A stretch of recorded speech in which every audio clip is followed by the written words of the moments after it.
Wes Huff just set the standard for debating non-Christians. In case you hadn't heard, Wes Huff, a New Testament scholar, recently debated Billy Carson, an internet personality and, let's face it, a conspiracy theorist, and it was an absolute bloodbath. Their debate has since gone viral for all of the wrong reasons. For example, Billy was so distraught, apparently, by his poor debate performance that he produced a 3-hour stream making excuses and is now apparently attempting to sue everyone involved, including Wes. Well, in this video, I want to highlight what went right in this debate. In particular, I want to focus on the absolute masterclass of a debate performance that Wes put on. Not only was he knowledgeable, he was kind, thoughtful, and even cunning. Let's start with the clip of Wes's first interaction with Billy.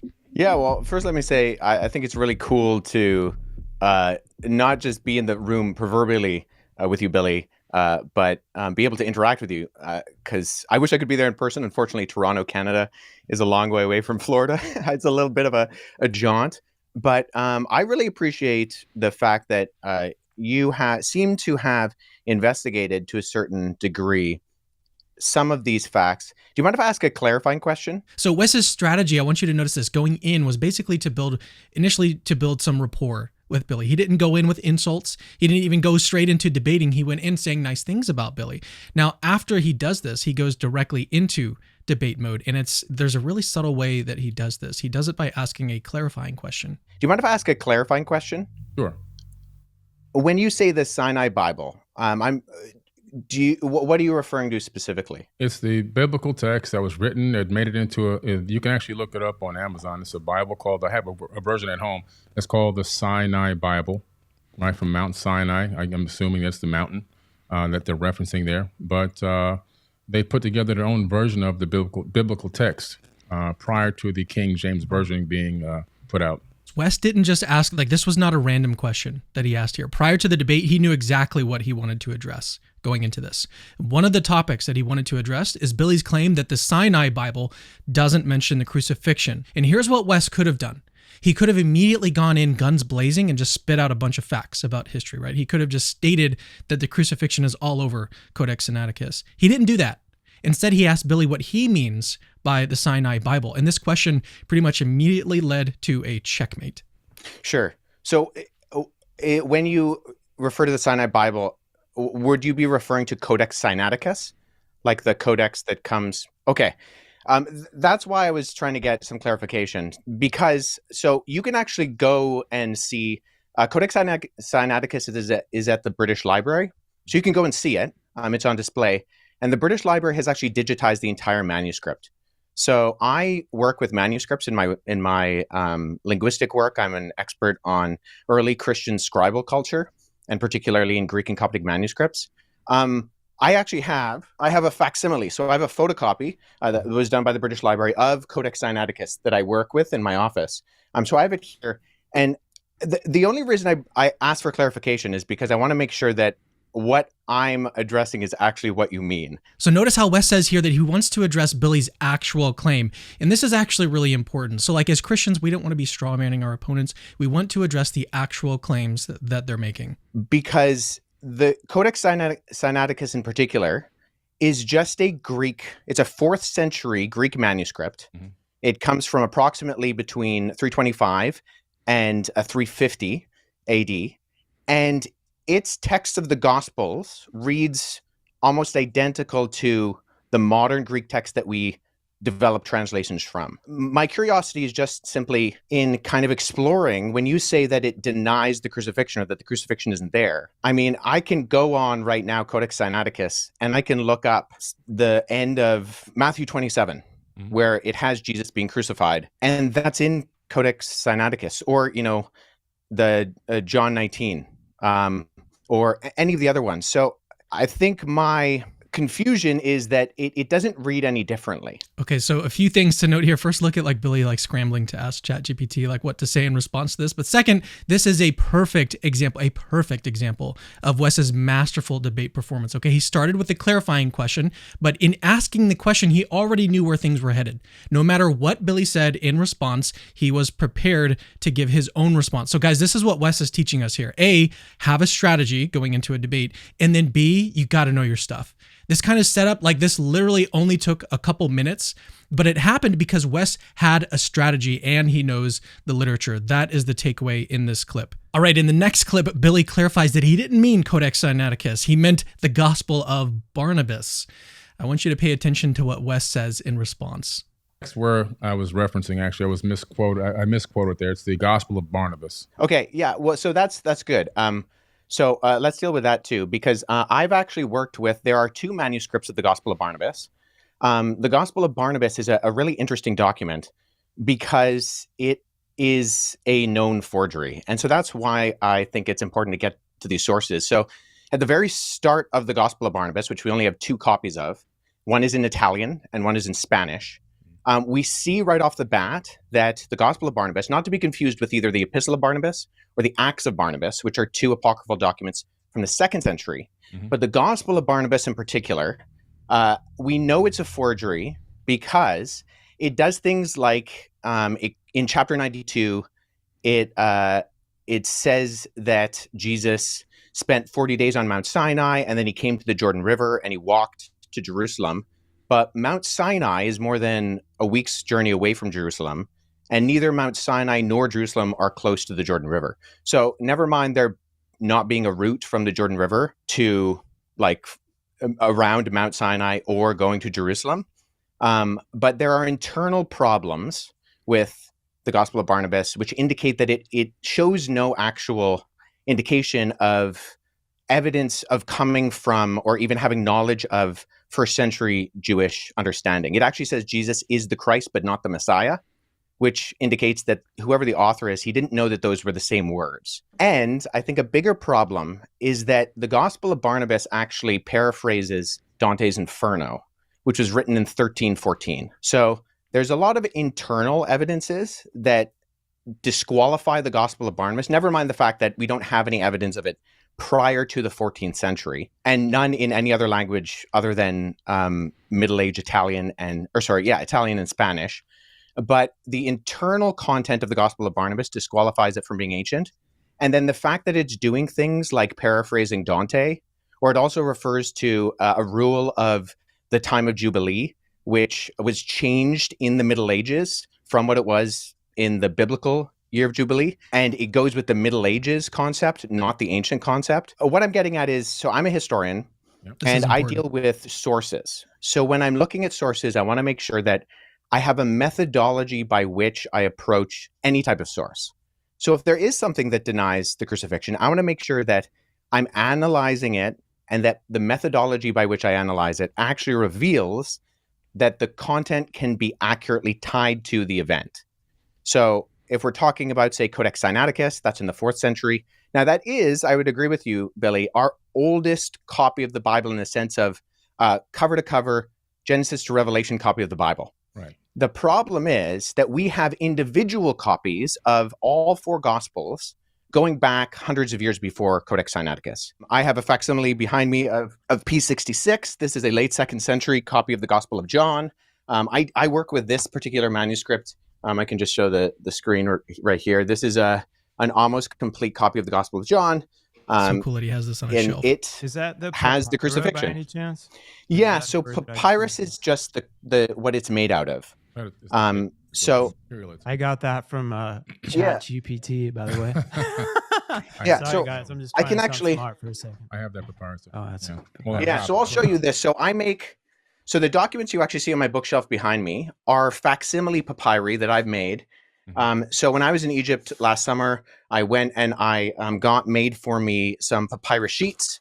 And so I take these papyrus sheets, which are made from the papyrus plant. And then when I go and I look at actual manuscripts, so I was at the University of Dude literally just has papyrus in his house. Philadelphia last summer, and I went and I saw a document called P1, which is a 3rd century fragment of the beginning of the Gospel of Matthew. And so what I did is I sat down with that original and I produced a facsimile. So I copied the text. First of all, I cut it out with an X-Acto knife in not the original 3rd century one on my papyrus. I cut out with an X-Acto knife this guy, and then I copied the text transcriptionally on the front and the back. So papyrus is just simply, it's what it's made out of. Yeah. And so there's categorizing systems, and the standard one is called the Gregory Allende categorizing system. And so sometimes you'll see when manuscripts So he's spitting out a lot of information. I'm going to break it down in just a minute, so stick with me. are mentioned, they'll have a GA and then a number behind it. If it's made of papyrus, you simply abbreviate the word papyrus to P, and then you have the numbering system. So P66, what I showed you earlier, that's this on the categorizing system. It's the 66th manuscript that was put into the system. It's from the Gospel of John. I also have, P46 and P47 on my shelf. This next part is really important. Includes all 4 Gospels and Acts from the 2nd and 3rd centuries. So the only hesitation I have with what you said, Billy, is that we have single copies of the Gospels that can be dated to the 2nd century that all do have the crucifixion. And so if we're relying on something like the Gospel of Barnabas, which is not just like, it's not that there's debate about it, it's that it's a known forgery. I mean, no one's referring to the Gospel of Barnabas as anything other than... If you say it's a known forgery, yes, but I'm going to go with that. Let's talk. Okay, so let's break down really quickly what Wes was doing in this section. Obviously, it was a long section, but I want to break it down for you guys. So obviously, his goal right here was to sort of set the record straight. Okay, he wanted to give some facts about these sources and then hopefully get some pushback from Billy on what he was saying in response. And this worked so well that Billy immediately concedes the point, and then attempts to shift back to talking about the Old Testament. But there's something else here that Wes does that some of you might have missed. What I'm getting at is, so I'm a historian, and I deal with sources. So when I'm looking at sources, I want to make sure that I have a methodology by which I approach any type of source. So if there is something that denies the crucifixion, I want to make sure that I'm analyzing it, and that the methodology by which I analyze it actually reveals that the content can be accurately tied to the event. Prior to coming into this debate, Wes already had like a good feel for why Billy makes the claims that he does. Billy makes these claims because he has basically no good methodology for evaluating the credibility of historical sources. If some purported source says something that goes against what the majority of Christians believe, Billy seems to latch onto it uncritically. And Wes knew this, and this is why he discusses methodology in this section. And this comes into play later on in the debate when Billy mentions alleged eyewitness accounts that Wes hadn't yet heard of. Now, this part is fascinating. I want you to pay attention to the way that Wes handles this. And that's less than 0.1%.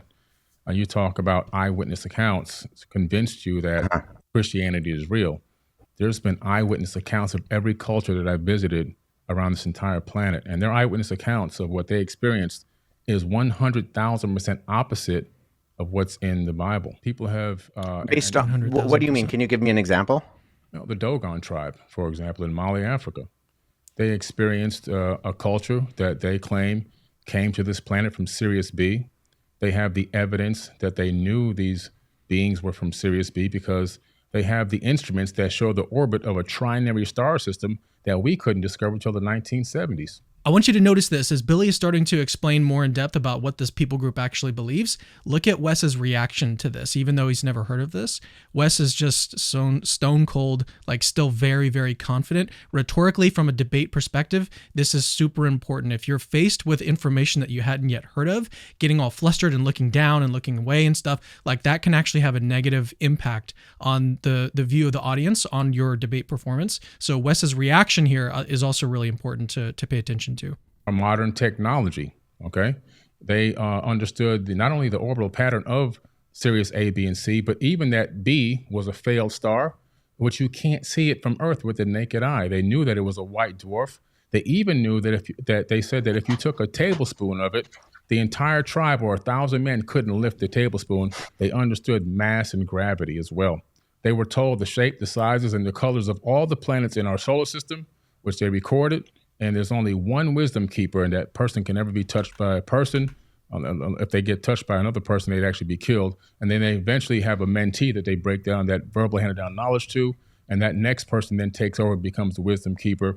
And they've been doing this for thousands and thousands of years. And science, modern science, has found all their information to be 1,000% accurate. Then you have the Hopi tribe of the Americas, indigenous tribes, Hopi tribe, Lakota tribe, also having engagements with these quote unquote star brothers, even having an account of them being taken underground, which you don't see just only in America.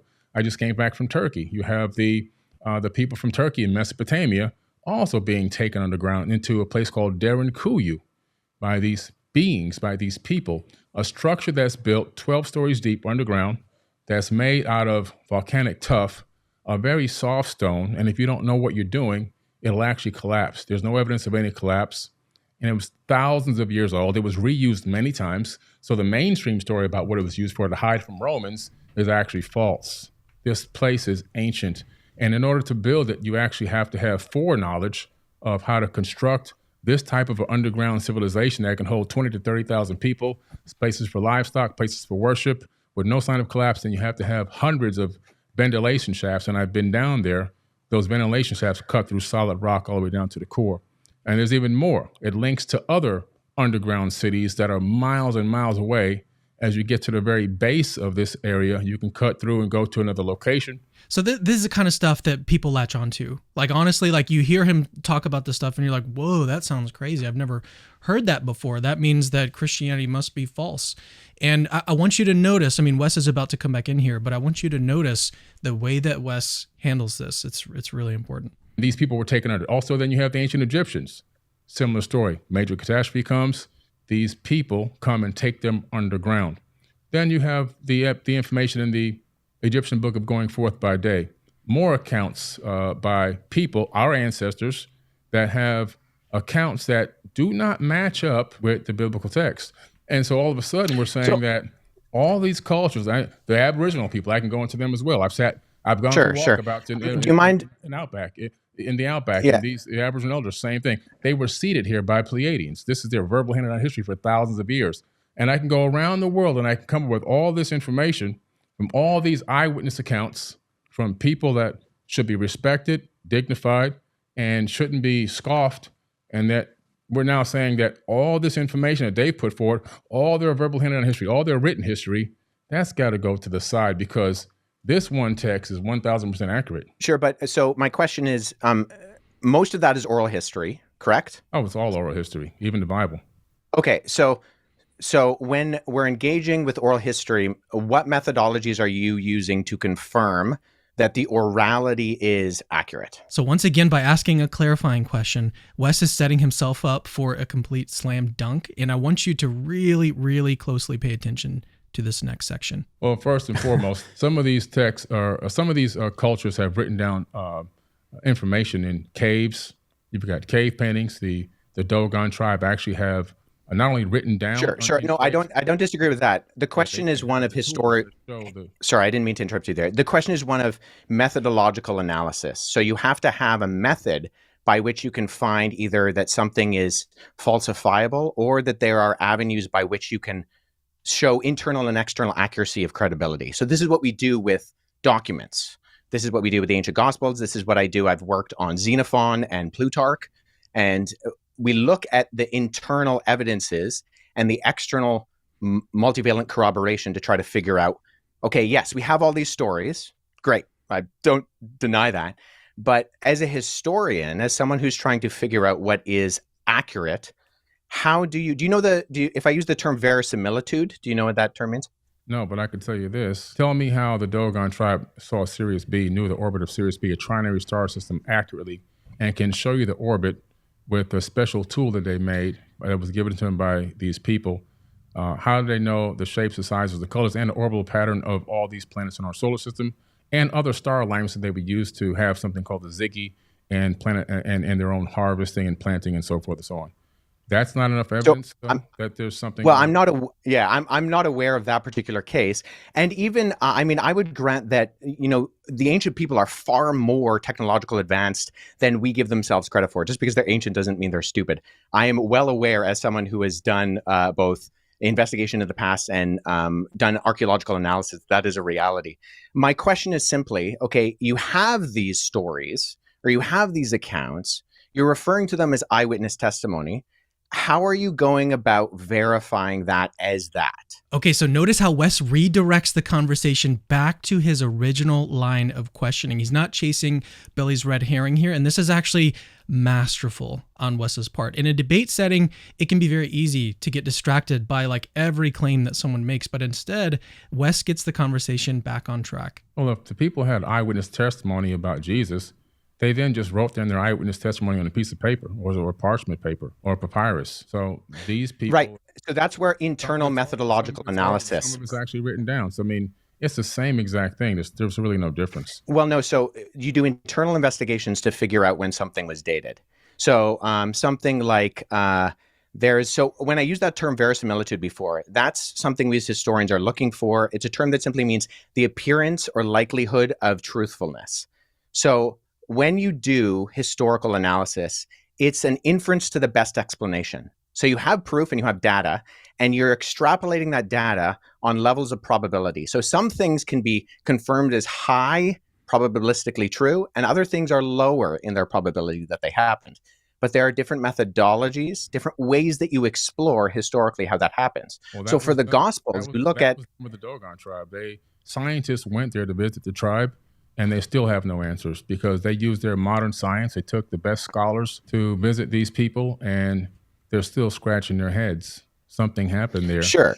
And I'm not even denying that necessarily. But the question is, okay, we need different levels of evidence and exploration, not just scientifically, but historically, to derive something as eyewitness testimony. Now, we have mountains of that, and I'm more than willing to go into some of that with the Gospels as early eyewitness testimony that can be verified externally and internally.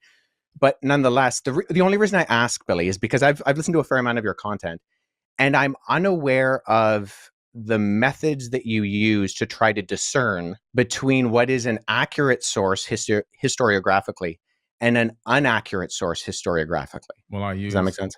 I use getting in an airplane and traveling to these places, doing my own research, talking with indigenous cultures, and researching as much of the text that is available that I can possibly find. Okay, so here we finally get a response from Billy to the question that Wes has been asking over and over. Billy says that he gets on airplanes, he sort of collects personal anecdotes, and then researches the text as much as he possibly can. Let's now see how Wes responds. Okay, so I don't dispute that, and I do believe you have done that. But I mean, even from what we've talked about, so you've researched the text, but when we talked about the crucifixion, everything you cited was either, and I mean with all due respect, false in terms of the Sinai Bible, because Codex Sinaiticus is just a 4th century Greek manuscript of the Gospels that we have today, or they were verified forgeries in terms of the Gospel of Jesus' wife and the Gospel of Barnabas. You may be right on that particular part of the topic, but like I said, that's less than 0.1% of the information that I hold. Sure, but that was the original question. So yeah. So that's what I'm saying. I'm saying, okay, well, so I'm going off of what we've already talked about. So you said you explore the text. I don't deny that. But the evidence, by going off of what you have put forward in terms of the actual documentary evidence, is not just less than convincing in my respect. And I mean this with respect, because I think you have done a lot of research. You've traveled to these places. I have too. Like, this is what I do as my career. But I'm not really getting indication, because in history, we go to the primary sources in their primary languages. And when Mark asked, okay, why do you deny the crucifixion? The sources you used were not primary. Okay, we're still talking about the same thing over and over again. There's so much more we can talk about here. We're wasting a lot of time. Okay, so Billy's obviously trying to change the subject again, but Wes is saying here, he's saying, look, I don't doubt that you've traveled on airplanes and that you've collected personal anecdotes, but the depth of your research here is clearly lacking. And instead of challenge this, Billy wants to just change the subject and discuss other topics. Here's what I can basically guarantee Wes was thinking during this section right here. If your level of research led you to be utterly, embarrassingly wrong about Codex Sinaiticus and the Gospel of Barnabas, it's very unlikely that your level of research in these other topics you want to discuss have actually led you to the truth. Now, if you'd like an even deeper rundown of the debate strategy Wes had going into this debate, along with some talking points he didn't have a chance to get into, go check out my 2-hour stream with Wes and Avery from God Logic. See you over there, and remember, Christianity is true.